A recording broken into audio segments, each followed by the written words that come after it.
Certainly, the most debated event of the Church in the 20th century was the Second Vatican Council. Praised by many, criticized by others, Vatican II raises a lot of questions. In this video, we will explain what the Second Vatican Council was.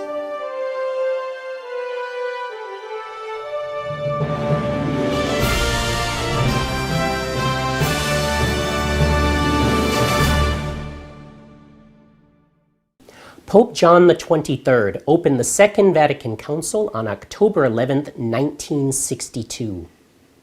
John XXIII died the following year, but his successor Paul VI continued the council and brought it to a close on December 8, 1965. Vatican II consisted of 4 sessions. The first session, October 11th to December 3rd, 1962, the only one to occur during the pontificate of John XXIII, promulgated no document. It was essentially used to shockingly discard the documents wisely prepared during the previous 3 years of preparation. Vatican II was the 21st ecumenical council. It was the biggest in terms of the number of participants. Over 2,000 bishops attended.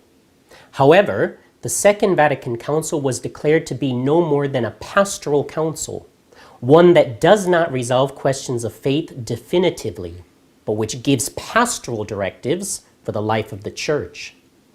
The popes decided against defining dogmas, and so they renounced invoking the infallibility which normally pertains to an ecumenical council.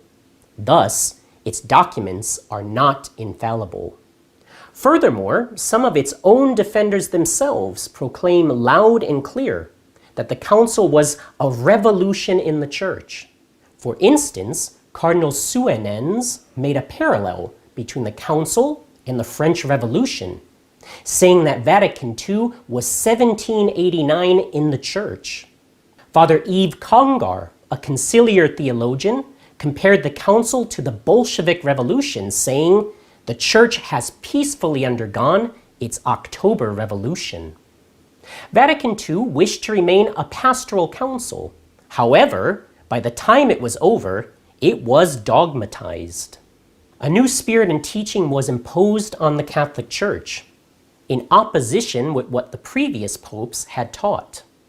For example, the documents on the Church, on the bishops, and on the missions present novelties on the question of the relationship between the bishops and the Pope, collegiality. Lumen Gentium introduced a new notion of the priesthood. Lumen Gentium introduces a new notion on the liberty of worship and of conscience, and on the concept of liberty. New notions previously condemned by the popes. Gaudium et Spes inverses the purpose of marriage, a change that John Paul II will introduce in the new canon law. Also, new ideas of ecumenism in the Church's relations with non-Christian religions and even with atheists are also adopted.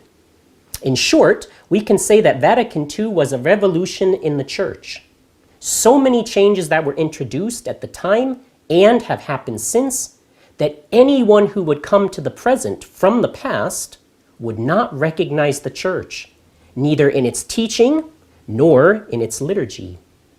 For further understanding and insight on this question, we recommend reading I Accuse the Council and A Bishop Speaks, both by Archbishop Lefebvre, which can be found at angeluspress.org. Another great source we recommend is to read The Second Vatican Council, An Unwritten Story by Roberto de Mattei, also available at angeluspress.org. For those who would like to study in depth the issues raised by Vatican II, we recommend reading Iota Unum by Romano Amerio, available also at angeluspress.org. To learn more, go to sspx.org and subscribe to our email list.